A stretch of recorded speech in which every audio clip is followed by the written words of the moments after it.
मध्य प्रदेश में जारी चुनावी सरगर्मी के बीच आज मध्य प्रदेश के मुखिया शिवराज सिंह चौहान इंदौर में राजपूत समाज के शस्त्र पूजन कार्यक्रम में शिरकत करने पहुंचे। जहां आयोजित कार्यक्रम को संबोधित करते हुए सीएम शिवराज सिंह चौहान ने भोपाल के मन भवन टेकरी पर रानी पद्मावती का शौर्य स्मारक बनाने की घोषणा की, तो वहीं रानी पद्मावती की सही शौर्य गाथा को अगले वर्ष पाठ्यक्रम में सम्मिलित करने का फैसला भी किया। जाने क्या कहा मुख्यमंत्री शिवराज सिंह चौहान ने। आप सबको दोनों हाथ जोड़ के प्रणाम करता हूं, आप सबको नमस्कार करता हूं। स्मारक बनाया जाएगा, मैं आज नहीं आता तो उसके पहले ये फैसला हो गया था, क्योंकि ये पिछले मुख्यमंत्रित्व काल का मेरा फैसला था जो मेरे मुख्यमंत्री नहीं रहने के कारण इंप्लीमेंट नहीं हो पाया था।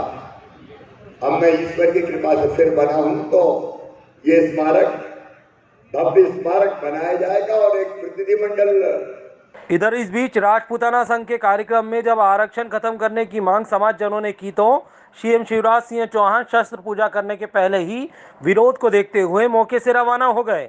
दरअसल राजपूत क्षत्रिय समाज की मांग है कि ब्राह्मणों और ठाकुरों को चुनाव के समय एक वोटर के रूप में ही याद रखा जाता है, जबकि समाज आरक्षण को खत्म करने की मांग कब से उठा रहा है। इतना ही नहीं, समाज जनों की माने तो उन्हें भी आरक्षण दिया जाना चाहिए। राजपूत करनी सेना की देवास जिला अध्यक्ष रेखा बेस ने बताया कि आरक्षण क्या चीज़ है, हम क्यों चाह रहे हैं कि 70 सालों से जो चीज़ चली आ रही है हम उसे ख़त्म करना चाहते हैं। उन्होंने कहा कि सामान्य वर्ग पिस रहा है, ऐसे में हम आधा आधा आरक्षण नहीं मांग रहे हैं, लेकिन जो आरक्षण हमें देना चाह रहे हो वो तो कम से कम दो, जिसकी उम्मीद जताई गई थी। वहीं रेखा बेस ने बताया कि सीएम ने उनकी बात सुनी है और समय कम होने के चलते वो जल्दी चले गए। बताइए बात को कि आरक्षण क्या चीज है और क्यों चाह रहे हैं हम लोग। ये जो आरक्षण दे दिया गया था, जो चला आ रही थी 70 सालों से जो चीज चली आ रही थी, हम उस चीज को खत्म करवाना चाहते हैं। सामान्य वर्ग जिस तरह से पिस रहा है, घुन रहा है, उसको हम खत्म करना चाह रहे हैं कि भैया जो आरक्षण है आप बराबर तो नहीं दे सकते हो, तो जो देना चाहते हो वो तो कम से कम दो, जिसके आपने हमको उम्मीद जताई थी। वो आरक्षण हमें तक अभी तो मिला नहीं है और इसका बड़ा धन्यवाद देती हूँ कि उन्होंने राजपूत सम्मान रखा है हम लोगों का, और वो आके उन्होंने हमारे लिए स्टेज पे हमारे लिए बोला भी है। और हमने यही सोचा था कि हाँ हम आके उनको बोलेंगे भी आरक्षण के लिए, पर क्योंकि उन्हें जल्दी थी तो वो चलेगा। बाकी हमने ये बोल दिया है, अब इतनी बात तो उन तक चली गई होगी, मीडिया के द्वारा भी चली जाएगी। सही। इधर सीएम के मंच के समीप जाकर मांग करने वाले मनोज रघुवंशी ने बताया कि सीएम शिवराज सिंह चौहान के सामने आज विरोध इसलिए करना पड़ा क्योंकि हम ठाकुर समाज से हैं और 2018 के विधानसभा चुनाव के समय शिवराज सिंह चौहान ने अपने मंच से कहा था कि हमें ठाकुर और ब्राह्मणों के वोट नहीं चाहिए, जिसके बाद नर्वस होकर सबने सपाक्स पार्टी बनाई थी। और आज जब 2020 में उपचुनाव है तो सीएम ठाकुरों की शरण में आकर वोट की भीख मांग रहे हैं, लेकिन समाज आज शर्मिंदा है कि इन्हें मंच पर चढ़ने दिया गया।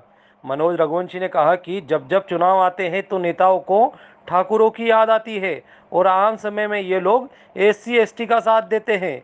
वर्तमान में समाज के नाम पर गंदी राजनीति हो रही है और समाज का राजनीतिक उपयोग किया जा रहा है। मनोज ने बताया कि मैंने जब विरोध किया तो मुझे क्राइम ब्रांच की टीम और पुलिस वाले हटाने लगे।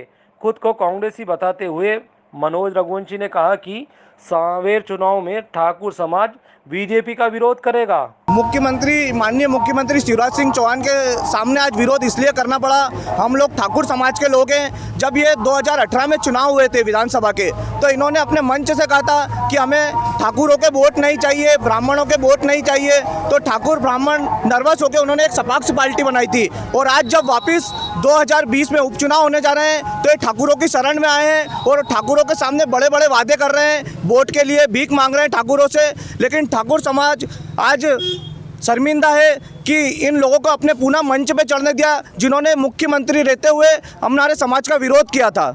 समाज के नाम से गंदी राजनीतियां हो रही हैं और उसका उपयोग किया जा रहा है राजनीति में। शस्त्र पूजन करना था लेकिन बिना शस्त्र पूजन करे भागे हो। अब ये आप ही देखे हो, ठाकुर समाज देखे जिन्होंने उन्हें आमंत्रण दिया था। एक तरफ मुख्यमंत्री जी 2018 में ठाकुरों के वोट नहीं मांगते हैं और आज ठाकुरों के वोट की भीख मांगने आए थे। फिर क्या हुआ?